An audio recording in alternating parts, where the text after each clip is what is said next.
అందరికీ నమస్కారమండి.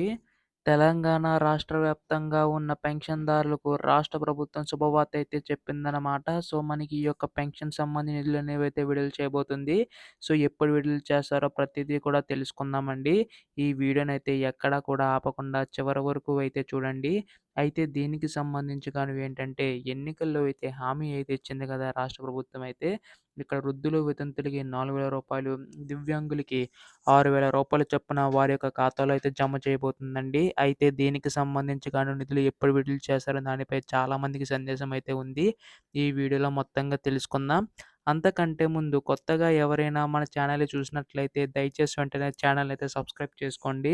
నేను పెట్టే ప్రతి లేటెస్ట్ అప్డేట్ కూడా మీకైతే ముందుగా తెలుస్తది.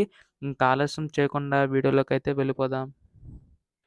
సో, ముఖ్యంగా ఇక్కడ చూసుకున్నట్లయితే ఎన్నికల్లో అయితే హామీ అయితే ఇచ్చింది కదా! రాష్ట్ర ప్రభుత్వం అయితే.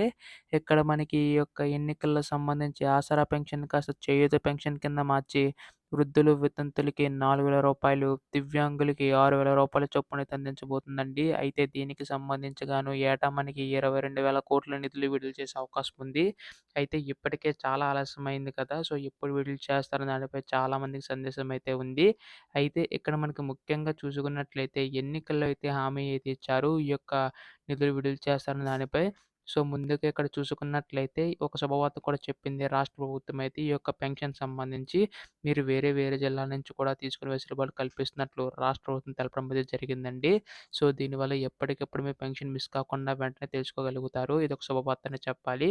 అయితే దీనికి సంబంధించి కూడా నిధులనేవైతే మనకి రేపు, ఎల్లుండిలోగా విడుదల చేసే అవకాశం ఉందండి.